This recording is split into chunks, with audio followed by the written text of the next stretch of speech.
to start the morning. This is a first for us. We're in Georgia, a country straddling the border between Europe and Asia. Over the next 2 days, we'll be hiking through some of the most epic scenery this country has to offer. Mountains and lakes, valleys and gorges, experiencing what makes this country so unique. We're doing 2 hikes in this video. Today we're hiking over a high mountain pass to visit 3 unique alpine lakes. And tomorrow, through a gorge that will take us to an ancient fortress. This country was on our list for a very long time, and I'm super curious to see what Georgia has to offer. It's funny, a bad weather forecast nearly stopped us from coming today. Apparently it was meant to pour at 10 a.m. and look at the weather now.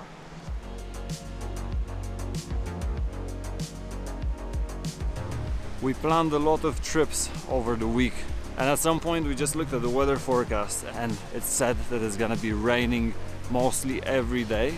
So we were just like, you know what, wake up in the morning, go and find out.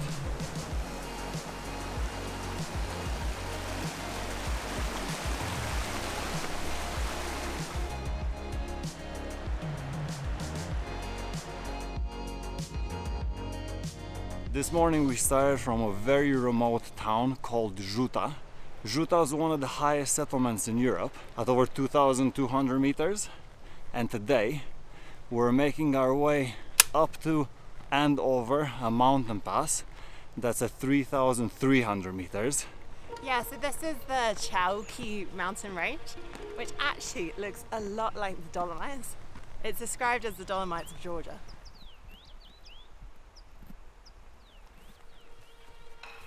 I read about these rocks. They call them the Roshka stones. And when I was reading into them, I was thinking they're gonna be a bunch of boulders, but these things are massive. And I can't help but think how it looked like when it's split away from the mountain. We were both looking at it being like, that would be some awesome climbing, and then realised there's actually a route. There's a sports climbing route up the side. I cannot believe we're going to be climbing that in like 3 days. This looks pretty steep, isn't it? It looks so high.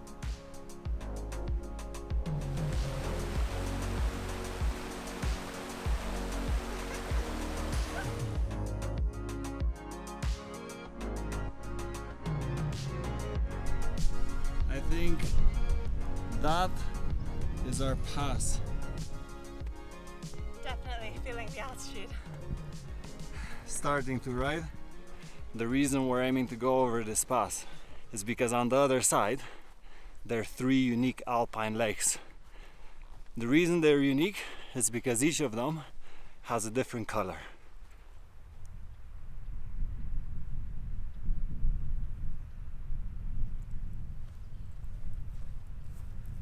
The top of that pass is definitely not a place where you want to get caught in if lightning is gonna happen.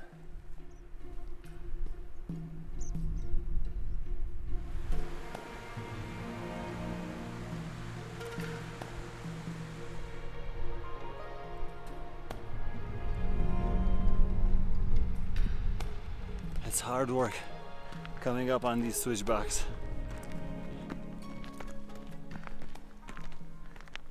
It looks like the weather's about to turn really nasty. And we are not in a good spot. Over there on the left looks like Chaukhi Pass, where the Georgian flag is. We'll use that pass as our stopping point, because going down from there to the lakes and coming back up is still gonna take a significant amount of time, and we risk getting caught out right on the ridge when we're going back.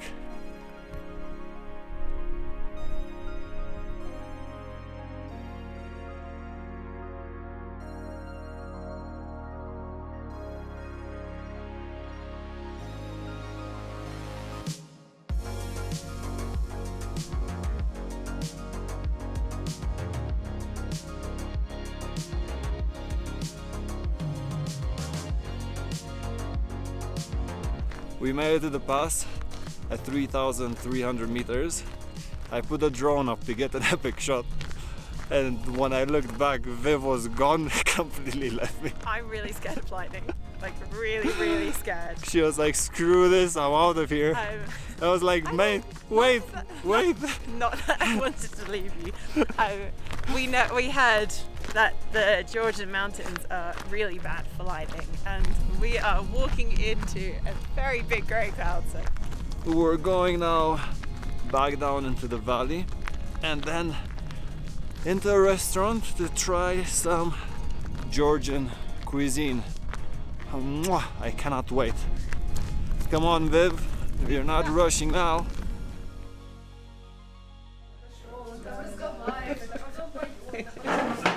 you can't even see it. I think have a pizza, a boat. I think we drank a little bit too much for this to actually film right now.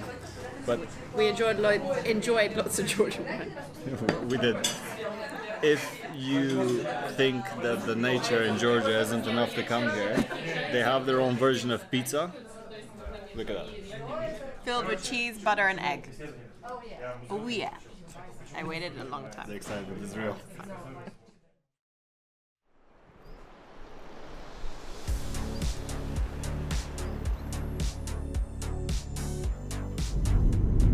Day 2 of the hike. We're heading now to a fortress called Zakagori Fortress in a valley.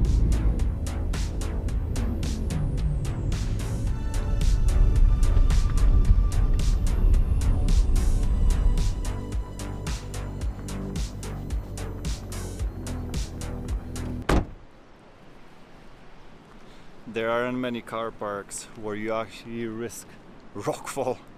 You usually find it on the route on the mountain, but not really where you park your car.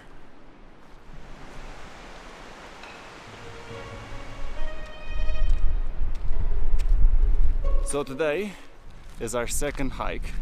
However, it is 7 days since we did the Chaukhi Pass hike.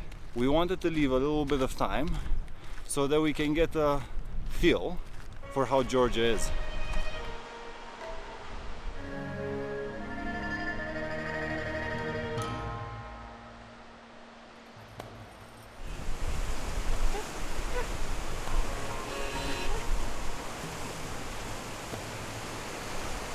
He just keeps honking and nothing's happening.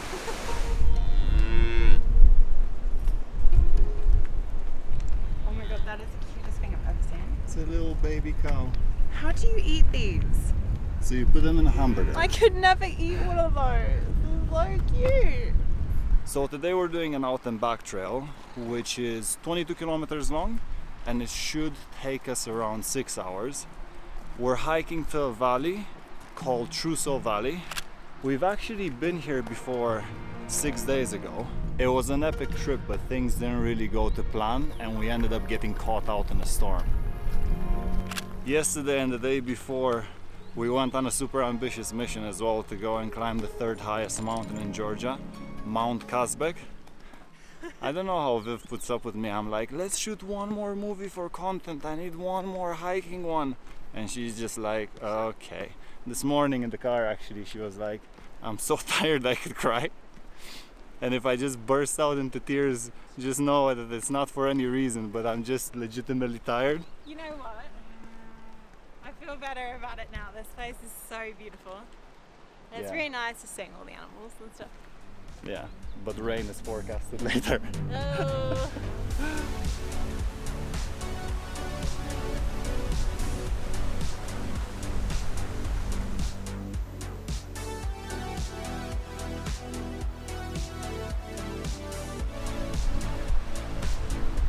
So let me mention a few things we found interesting in Georgia so far. If you come here and you do trails, walking, or any sort of hike, definitely have a 4x4 car. At least a couple of times the undercarriage of the car hit a few stones, and you don't want to do that when you're so far away from civilization. Another thing we've discovered with Georgia is that everything here starts late. So breakfast, but also shops, open 9 a.m. So quite different to what we're used to, especially when you're going for an early morning hike. Look at this lake. It looks like it has a geyser inside.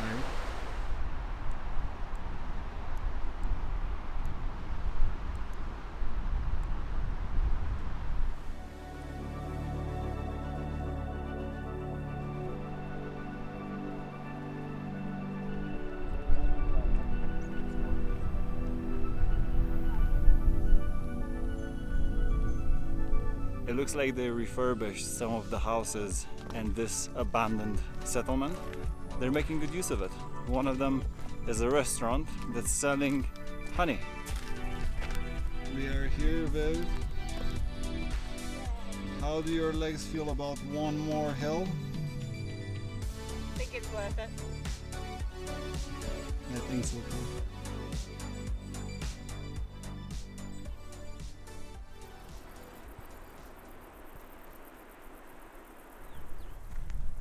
Last steps, Viv.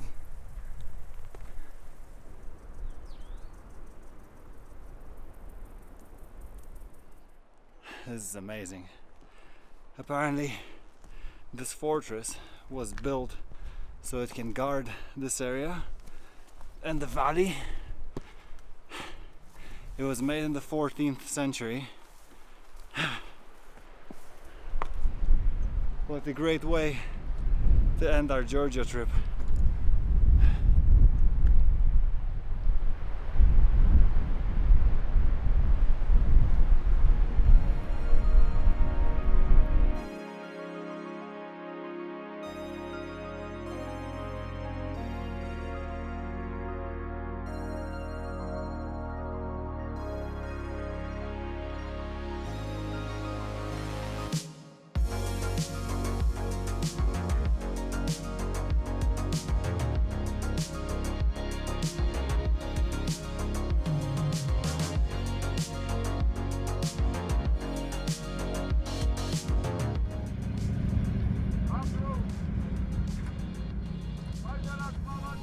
Over there behind us is a border post office, because this is the last place you can go to until you enter North Ossetia, which lies in Russia.